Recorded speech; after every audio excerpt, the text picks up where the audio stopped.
ಜಿಲ್ಲೆಯಲ್ಲಿ ನಮ್ಮ ರಾಜ್ಯದಲ್ಲಿ ಪ್ಲಾಸ್ಟಿಕ್ ಅನ್ನ ಮುಕ್ತ ಮಾಡಬೇಕು.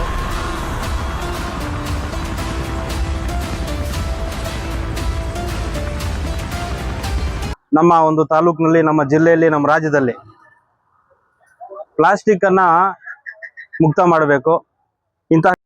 ಇಂತಹ ಕೈ ಚೀಲಗಳನ್ನ ನಾವು ತರಕಾರಿಗಾಗ್ಬೋದು, ಇಲ್ಲ ಹೋಗುವಾಗ ಯಾವ್ದೊಂದು ಮನೆಗೆ ಒಂದು ಪದಾರ್ಥಗಳು ತಗೋಬರುವಾಗ, ದಿನನಿತ್ಯ ಪದಾರ್ಥ ತಗೋಬರುವಾಗ ಈ ಕೈ ಚೀಲವನ್ನ ನಾವು ಬಳಸಬೇಕು. ತುಂಬಾ ಚೆನ್ನಾಗಿದೆ. ಇವತ್ತಿನ ನಿಟ್ಟಿನಲ್ಲಿ ನಮ್ಮ ಕಸ ನಮ್ಮ ಜವಾಬ್ದಾರಿ, ಪರಿಸರ ಸ್ವಚ್ಛತೆ ನಮ್ಮೆಲ್ಲರ ಕರ್ತವ್ಯ.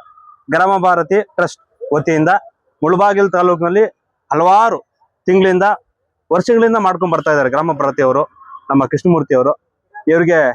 ಇವರ ಒಂದು ಕನಸು ಮುಂದಿನ ದಿನಗಳಲ್ಲಿ ನನಸಾಗ್ಲಿ. ನಾವೆಲ್ಲ ಕೈ ಜೋಡಿಸ್ಬೇಕು. ಒಬ್ಬರ ಕೈಯಿಂದ ಕೈ ಚಪ್ಪಾಳೆ ತಟ್ಟಲಿಕ್ಕೆ ಆಗೋದಿಲ್ಲ. ಎರಡು ಕೈ ಸೇರಿದ್ರೆ ಮಾತ್ರ ಚಪ್ಪಾಳೆ ತಟ್ಟಲಿಕ್ಕೆ ಸಾಧ್ಯ. ಆ ಒಂದು ನಿಟ್ಟಿನಲ್ಲಿ ಈ ಕೈ ಚೀಲಗಳನ್ನು ನಾನು ಬಳಸ್ತಾ ಇದ್ದೀನಿ. ಇನ್ಮೇಲೆ ನಾನು ಯಾವುದೇ ಕಾರಣಕ್ಕೂ ಪ್ಲಾಸ್ಟಿಕ್ ಅನ್ನ ಯೂಸ್ ಮಾಡಲ್ಲ. ಕೈ ಚೀಲವನ್ನೇ ನಾನು ಯೂಸ್ ಮಾಡ್ತೀನಿ.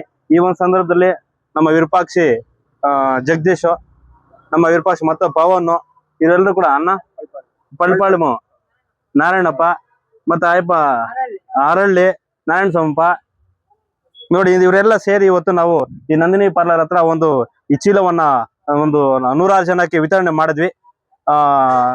ಎಲ್ಲರೂ ಕೂಡ ಅಷ್ಟೇ, ನಮ್ಮ ಮಾಧ್ಯಮ ಸ್ನೇಹಿತರು ಕೂಡ ಅಷ್ಟೇ, ನೀವು ಕೂಡ ಅಷ್ಟೇ, ಪತ್ರಕರ್ತರು, ಮಾಧ್ಯಮ ಸ್ನೇಹಿತರು, ಹಿರಿಯರು, ಕಿರಿಯರು, ಯುವಕರು. ನಾನು ಹೆಚ್ಚಾಗಿ ಯುವಕರಲ್ಲಿ ಮನವಿ ಮಾಡ್ಕೊಂತೀನಿ. ಯುವಕರು ಎಚ್ಚೆತ್ಕೊಂಡ್ರೆ ಮುಂದಿನ ದಿನಗಳಲ್ಲಿ ಪ್ಲಾಸ್ಟಿಕ್ ಅನ್ನ ಬ್ಯಾನ್ ಮಾಡಬಹುದು. ನಾವು ಪ್ಲಾಸ್ಟಿಕ್ ಅನ್ನ ಯೂಸ್ ಮಾಡಬೇಡಿ, ಕೈ ಚೀಲವನ್ನ ಯೂಸ್ ಮಾಡಿ ಅಂತ ಸಂದರ್ಭ ಹೇಳ್ತಾ, ನಮ್ಮ ಮುಳಬಾಗಿಲು ತಾಲೂಕಿನ ಎಲ್ಲ ರೈತಾಪಿ ವರ್ಗದವ್ರಿಗೆ, ಕೂಲಿ ಕಾರ್ಮಿಕರಿಗೆ, ದೀನದಲಿತರಿಗೆ ಎಲ್ರಿಗೂ ಗೊತ್ತಿರೋರಿಗೆ ಹೇಳ್ಬೋದು, ಏನು ಗೊತ್ತಿಲ್ಲದ್ರು ಕೂಡ ಹೇಳ್ಬೋದು. ಸ್ವಲ್ಪ ಗೊತ್ತಿರ್ತದಲ್ಲ, ಅವ್ರಿಗೇನು ಹೇಳಕ್ಕಾಗಲ್ಲ. ನಾನು ಗೊತ್ತಬಿಡ, ನಾನು ಮಾಡ್ತೀನಿ ನೋಡ್ತೀನಿ ಅಂತಾರೆ. ಇವೆಲ್ಲ ಬೇಡ, ಇವೆಲ್ಲ ಮುಂದಿನ ನಡೆಯಲ್ಲ. ನಾನು ಒಂದು ಹೇಳಕ್ ಇಷ್ಟಪಡ್ತೀನಿ, ಪ್ಲಾಸ್ಟಿಕ್ ಅನ್ನ ಸಂಪೂರ್ಣವಾಗಿ ಬಂದ್ ಮಾಡ್ಬೇಕು. ಯಾಕೆಂದ್ರೆ ವಿದ್ಯಾವಂತರು ಇವತ್ತಿನ ದಿವಸ ಏನು ಓದ್ತಿದಾರೆ ಅವ್ರಿಗೆಲ್ಲ ಗೊತ್ತಿರ್ತದೆ. ಅವಿದ್ಯಾವಂತರಿಗೆ ಸ್ವಲ್ಪ ಅದನ್ನೇ ಹೇಳಿದ್ನ ಅವಾಗ್ಲೇ, ಸ್ವಲ್ಪ ಗೊತ್ತಿರೋರ್ಗೆ ಏನು ಹೇಳಕ್ಕಾಗಲ್ಲ. ನಾವು ಆ ಒಂದು ನಿಟ್ಟಿನಲ್ಲಿ ಪ್ಲಾಸ್ಟಿಕ್ ಅನ್ನ ಮುಂದಿನ ದಿನಗಳಲ್ಲಿ ಬಂದ್ ಮಾಡಬೇಕು. ಈ ಪಾಪ ಇನ್ನೊಂದು ಹೇಳಕ್ ಇಷ್ಟಪಟ್ಟು, ಚಿಕ್ಕ ಅಂಗಡಿಗಳೆಲ್ಲ ಪ್ಲಾಸ್ಟಿಕ್ ಇಟ್ಕೊಂಡಿರ್ತಾರೆ. ಅವ್ರು ದೊಡ್ಡ ಲೀಡರ್ಸ್ ನ ಅವ್ರು ಕೊಡ್ತಾರೆ, ಅವ್ರು ಮಾಡ್ತಾರೆ. ಇದೆಲ್ಲ ಮಾಡ್ಬೇಕು, ದೊಡ್ಡ ಡೀಲರ್ ಇದಾನಲ್ಲ ಅಲ್ಲಿ ಬಂದ್ ಮಾಡಿಸ್ಬೇಕು. ಒಬ್ಬ ನಗರಸಭೆಯವರು ಪ್ರಯತ್ನ ಪಡ್ತಿರ್ತಾರೆ. ನಮ್ಮ ಗ್ರಾಮ ಭಾರತಿ ಕೃಷ್ಣಮೂರ್ತಿ ಅವರು ನಿಜವಾಗ್ಲೂ ಕೂಡ ಆ ನಗರಸಭೆಗೆ ಹೇಳಿ ಈ ತರ ತೊಂದರೆ ಆಗ್ತಾ ಇದೆ, ಇದನ್ನ ಬ್ಯಾನ್ ಮಾಡ್ಬೇಕು, ಪ್ಲಾಸ್ಟಿಕ್ ಕೈ ಚೀಲಗಳನ್ನ ಯೂಸ್ ಮಾಡ್ಬೇಕು ಅಂತ ಹೇಳ್ಬಿಟ್ಟು ಅವ್ರಿಗೆ ಒಂದು ಮನವಿ ಮಾಡ್ಕೊಂತ ಇರ್ತಾರೆ.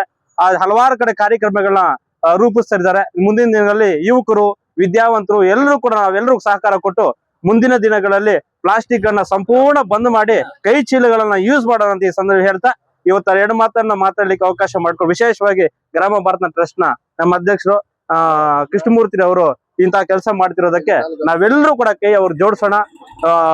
ಎಲ್ಲರಿಗೂ ಒಳ್ಳೇದಾಗ್ಲಿ. ಮುಂದಿನ ದಿನಗಳಲ್ಲಿ ಪ್ಲಾಸ್ಟಿಕ್ ಅನ್ನ ಬಂದ್ ಮಾಡೋಣ, ಕೈ ಚೀಲಗಳನ್ನ ಯೂಸ್ ಮಾಡೋಣ ಅಂತ ಹೇಳ್ತಾ ನನ್ನ 2 ಮಾತು ಮುಗಿಸ್ತೀನಿ. ನಮಸ್ಕಾರ.